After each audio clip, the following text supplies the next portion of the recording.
Hello and welcome to the Dishy Dinner YouTube station. Okay, what is it? Today I am going to cook a recipe from the book. It's an old family favourite. It's called Me Ma's Chicken Curry. So this is an ideal dish if you have leftover chicken, if you have turkey, anything like that, or if you have fresh chicken. I'm going to use some chicken that was going scaldy. I boiled it yesterday because it had to be used, and I'm after slicing it up today. So I'll go through all the ingredients with you and we'll get cooking. So the ingredients you're going to need, really should have thought about this before I put them all into a bowl because I can't remember which is which. But you're going to need curry powder. I'll write up the quantities. So this is, you can use a medium or a hot. This is turmeric, sweetener, garlic granules or garlic powder. I've Chinese 5 spice. I've got chili powder and I've got ground ginger. Also, what I'm going to use is some garlic. What is that? That is called roasted garlic. Roasted garlic. I'm on the spot now. So I roast garlic in the oven or in the air fryer for about 4 or 5 minutes, and it goes really soft and sweet, and then I just mash it up. Also going to use the chicken. The recipe does call for a small apple, but I don't have any. So we'll just pretend to put the apple in. But you can do that in your own time. You'll also need some liquids for this dish. Just some, it's basically white rice vinegar, or you can use rice vinegar-y stuff. Rice pudding. I know. No, this is what I use. Stop shaking the bottle so I can zoom in on it. Sorry. And I also need 100 mils of cream, and I'm going to make up some chicken stock. I'm going to use about 800 mils of chicken stock. Now, I'm going to also add in some onion into mine. So I know in Chinese style curries, chunky onion, you can do it fine, you can do it whatever way you like. So I am just going to get that crap off my fingers. We're going to slice it up. Quite a big onion, so you can do it in petals if you like nice chunky onion, like that. And then you can slice them down a bit as well. If you eat another one of them fucking raw onions, I'm going to burst you. Disgusting. Raw onion is lovely. It is lovely, but now I have to smell it off you all day.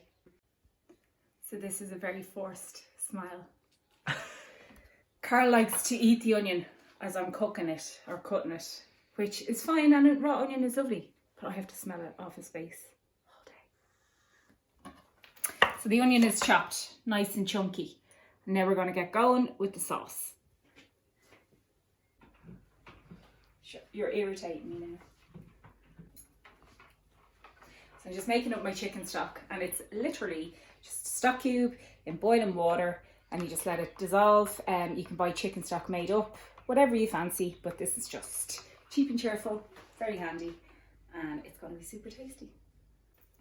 So first I'm going to fry off my onions because I want to make the sauce separately. I don't want it to get all lumpy and bumpy. So I'm going to fry them off, take them out of the pan, and then add them back in when the sauce is ready.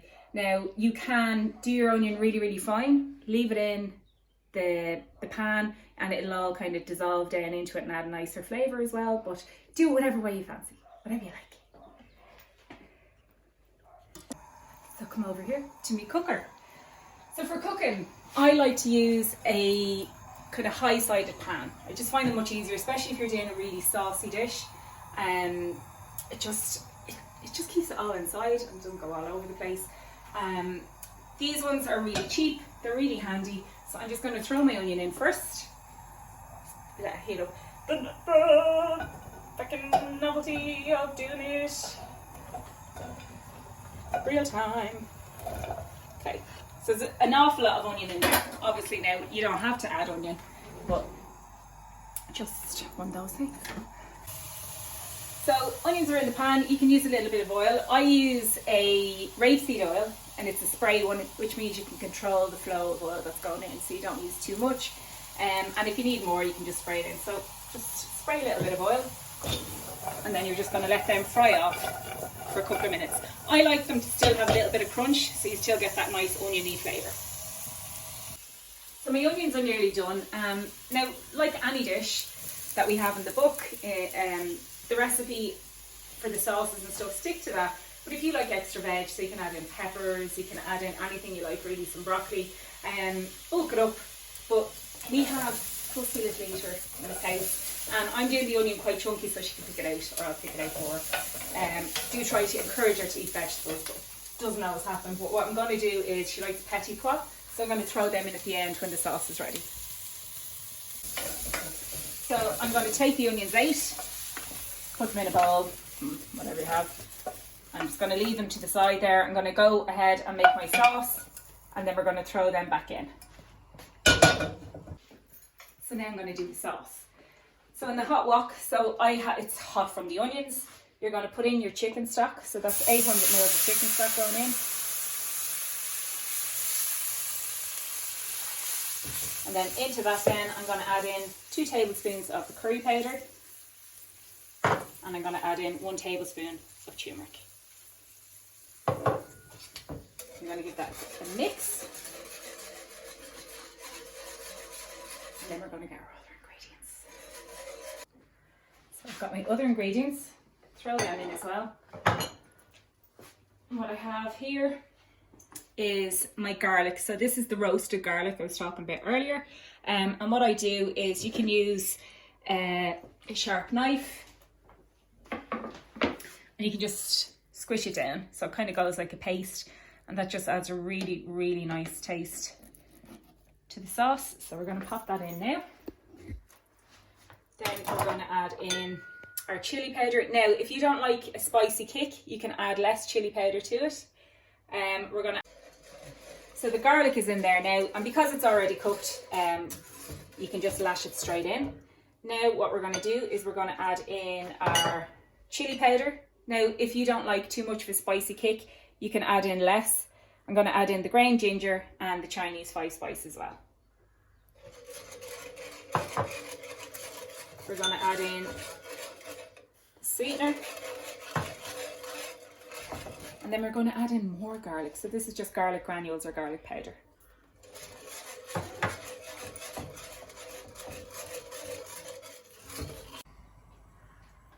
So as I mentioned earlier as well, I usually put an apple in. My mum always put an apple into her curry. It just adds a little bit of sweetness. We don't have any apples, so that's not going in today. But that's okay. You can play around with the ingredients. It's still going to taste massive. So I'm going to go in with my cream now. So you're going to add 100 mils of cream. That's about right. And then what we're going to do is we're going to add in the white wine vinegar as well. Now you're going to let that cook away on a medium heat for about 5 to 6 minutes. What we might do then is, when it's cooking, it's going to reduce, so it should thicken up a little bit. But if you find your sauce is a little bit watery, you can add a little magic ingredient called corn flour, and that thickens up all sauces. It's just handy. Okay, so the sauce is going to cook up to a boil now, and then what we're going to do is we're going to add in our pre-cooked chicken. Now you can make this with fresh chicken fillets, uncooked ones. So cook the chicken first. You can add in a bit of soy sauce, a bit of garlic just to flavour it up, or you can marinate your chicken beforehand. But this is just real easy. Boiled chicken, best stuff ever. So the sauce now coming up to the boil, we're going to add in our chicken. And what's going to happen with this is it's shredded enough, but it's going to shred up even finer, and it's going to be that real kind of stringy chicken, which is always the way my mum cooked hers. So what we're going to do is we're going to reduce the heat, and we're going to let that simmer for about 10 to 15 minutes just to let it all thicken up and all them flavours just get all fabulous. Right, so for the purpose of the video, I'm going to show you how to use the corn flour. So corn flour, as I said, is a great ingredient for thickening up sauces, and something some people mightn't use or mightn't have heard of or might be afraid of. So I'll show you how it changes the consistency of a sauce in real time. So there's my sauce there, and all I've done is I've put 1 teaspoon of corn flour with a little drop of water, and then you're just going to add a little bit at a time. So I'll put in half. And then you will see instantly, I don't know if the camera will pick it up, but the sauce will start to thicken. And the reason you add a little bit at a time is you don't want it to get too thick. So I'm going to add just another tiny drop there.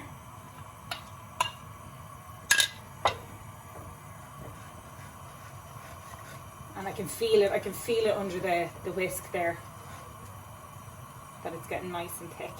So we're just going to let that cook, kind of simmer down for about 2 to 3 minutes, and that will be a nice consistency. So it's always nice to test the food as we go along. So he's my little guinea pig. I'm the taster. Yeah, this might scald the face off you, so just be very careful. It's very hot, Carl. Mmm. Good? Oh, that's a nice kick off that. Now I used hot chili powder. So as I said earlier, if you don't like it too spicy, use less chili powder.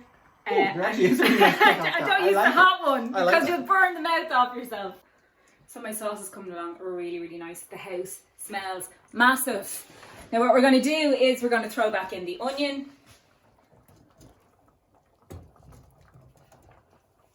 And I'm just going to throw in my petit pois now. So these are frozen ones, but they're going to unfreeze from the frozen state as soon as you put them back into the pan.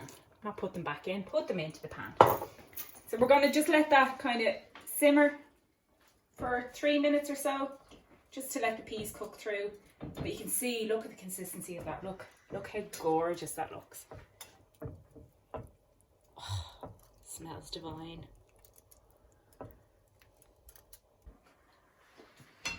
So that's ready. It's done. How quick and easy is that? I'm just going to put a bit of salt to taste, and then we're going to serve this baby up. So the curry is ready. We have our rice ready, so we're just going to serve it with a plain boiled rice. Just have a few sprinkles of black sesame seeds. And how we like to serve our curry, usually always on a Sunday, because that's kind of our Sunday roast, is we put it into a huge big bowl. Same with the rice, put it in the middle of the table and let the kids dig in. We all dig in, and it does be bleeding gorgeous. So I'm just going to throw this in here now. Hopefully it doesn't splash all over me. I'm going to throw a few spoons into that. Call the kids.